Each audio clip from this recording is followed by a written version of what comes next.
जुल्फिकार अली भुट्टो 5 जनवरी 1928 को सिंध के शहर लाड़काना के करीब एक गांव अल-मुर्तजा में पैदा हुए। उनका खानदान सिंध का एक जमींदार खानदान था जो राजपूत नस्ल से था। 17वीं सदी में इस्लाम कबूल करने के बाद वो सिंध में बस गए। उनके वालिद सर शाहनवाज भुट्टो एक नुमाया सियासी शख्सियत और ब्रिटिश राज के दौर में जूनागढ़ शहर के दीवान रहे। उनकी वालिदा खुर्शीद बेगम जो पहले लखी बाई थी, एक हिंदू औरत जिसने इस्लाम कबूल करके शाहनवाज से शादी की। इन्होंने जुल्फिकार अली भुट्टो की परवरिश में अहम किरदार अदा किया। जुल्फिकार अली भुट्टो 3 भाइयों में सबसे छोटे थे। उनके 2 बड़े भाई सिकंदर इमाद अली जवानी में ही वफात पा गए।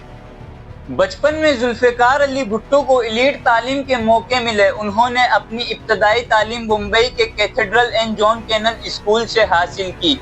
ये वो दौर था जब हिंदुस्तान पर ब्रिटिश हुकूमत करते थे और भुट्टो खानदान पाकिस्तान मूवमेंट में शामिल था। जुल्फिकार अली भुट्टो भी जवानी में मुस्लिम लीग के सियासी जलसों में हिस्सा लेने लगे।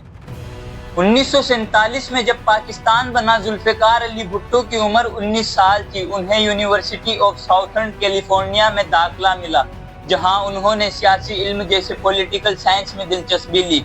1949 में वो यूनिवर्सिटी ऑफ कैलिफोर्निया बर्कले में मुंतकिल हुए और वहां से 1950 में सियासी इल्म में बीए ऑनर्स किया। बर्कले में रहकर उन्होंने सोशलिज्म और इस्लामी मुल्कों में इसके इम्कानात पर लेक्चर दिए, जो उनके सियासी नजरियात का आगाज थे। 1950 में वो इंग्लैंड गए और ऑक्सफोर्ड यूनिवर्सिटी के क्रिस्ट चर्च कॉलेज में लॉ की तालीम हासिल की। 1953 में उन्होंने लिंकॉलिन इंन से बैरिस्टर की डिग्री ली। इस दौरान उन्होंने इंटरनेशनल लॉ पर काम किया और यूनिवर्सिटी ऑफ साउथहैम्पटन में चंद वक्त तक इंटरनेशनल लॉ पढ़ाया। भुट्टो की पहली शादी 1943 में उनकी कजन श्री अमीर बेगम से हुई, लेकिन ये रिश्ता ज्यादा वक्त तक ना चला और दोनों जुदा हो गए।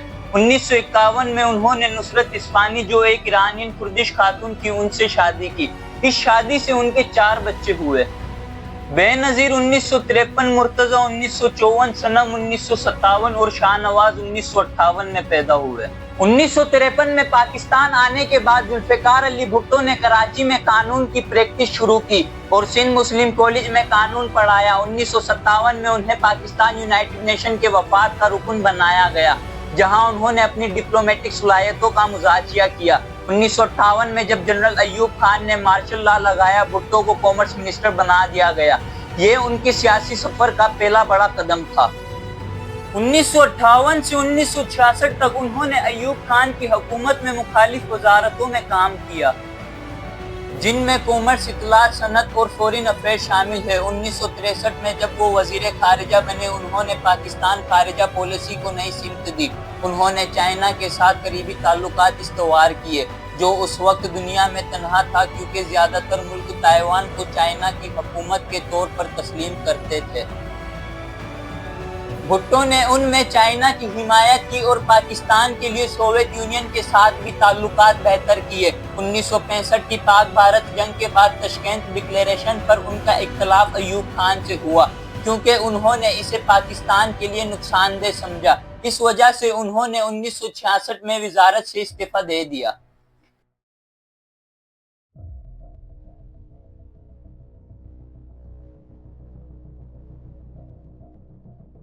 1967 में भुट्टो ने पाकिस्तान पीपल्स पार्टी की बुनियाद रखी, जिसका नारा था इस्लाम हमारा दीन है, जमहूरियत हमारी सियासत है और सोशलिज्म हमारा मईशत है। पाकिस्तान पीपल्स पार्टी का नारा जो जुल्म के खिलाफ और इनकलाबी रवैये की अलामत है। उन्होंने रोटी, कपड़ा और मकान का नारा दिया, जो अवाम में बहुत मकबूल हुआ। पाकिस्तान पीपल्स पार्टी ने नौजवानों, मजदूरों और किसानों को अपनी तरफ मतवज्जा किया।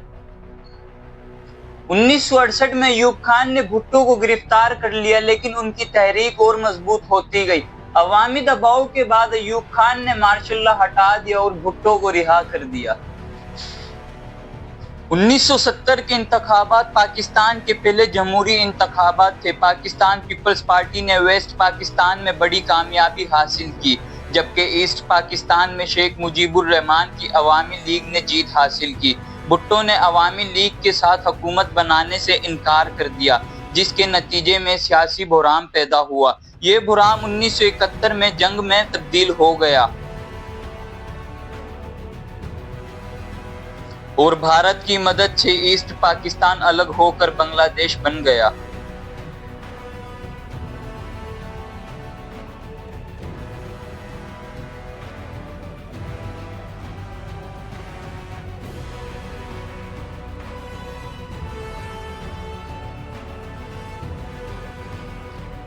20 دسمبر 1971 کو بھٹو نے یحییٰ خان سے صدارت چھین لی اور پہلا civilian chief martial law administrator کا عہدہ لیا۔ انہوں نے یحییٰ خان کو گھر میں نظر بند کیا اور شیخ مجیب الرحمان کو رہا کیا۔ بھٹو نے 1971 سے لے کر 1973 تک پاکستان کے صدر کا عہدہ سنبھالا۔ انہوں نے ملک کو سنبھالنے کے لیے کئی اہم قدم اٹھائے۔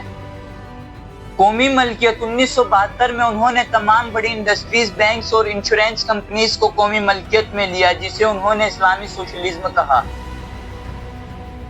آئینی ریفارمز، انہوں نے 1973 کا آئین بنایا جو پاکستان کا پہلا جمہوری آئین تھا۔ اس آئین نے پارلیمنٹری نظام قائم کیا اور وزیر اعظم کو زیادہ اختیارات دیے۔ ایٹم بم پروگرام، بھٹو نے پاکستان کے نیوکلیئر پروگرام کی بنیاد رکھی، جسے انہوں نے اسلامک بم کہا۔ انہوں نے کہا اگر ہمیں گھاس بھی کھانا پڑے تب بھی ہم ایٹم بم بنائیں گے۔ خارجہ پالیسی، انہوں نے چائنا، سوویت یونین اور مسلم کنٹریز کے ساتھ تعلقات مضبوط کیے۔ 1972 میں شملہ ایگریمنٹ کے ذریعے بھارت کے ساتھ امن کی کوشش کی۔ 1973 میں نئے آئین کے مطابق صدر کا عہدہ مذہبی ہو گیا اور بھٹو وزیر اعظم بن گئے۔ انہوں نے خارجہ، دفاع اور داخلی امور کی وزارت بھی اپنے پاس رکھی۔ ان کے ریفارم شامل ہے: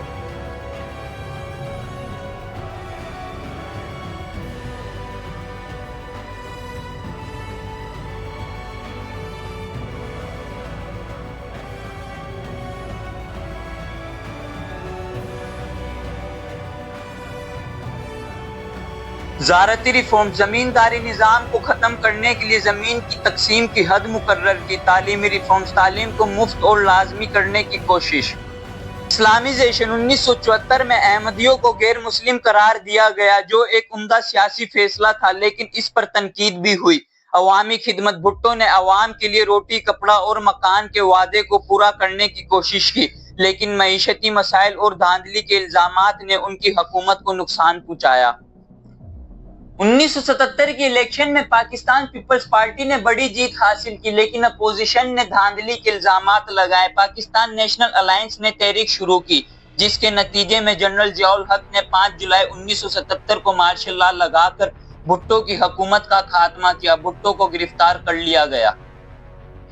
1977 میں بھٹو کو قتل کے الزام میں گرفتار کیا گیا۔ یہ الزام ان پر ان کے سیاسی دشمن نواب محمد احمد خان کے قتل کا تھا، جسے انہوں نے 1974 میں کروایا تھا۔ ایسا کہا گیا تھا۔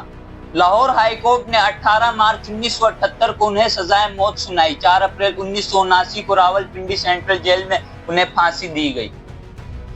بعد میں کئی ججز اور جنرلز نے مان لیا کہ بھٹو کے خلاف مقدمہ جنرل ضیاء الحق کے دباؤ میں کیا گیا تھا اور وہ بے قصور تھے۔ یہ مقدمہ آج بھی پاکستان کی سیاسی تاریخ کا ایک عمدہ اور دردناک چیپٹر ہے۔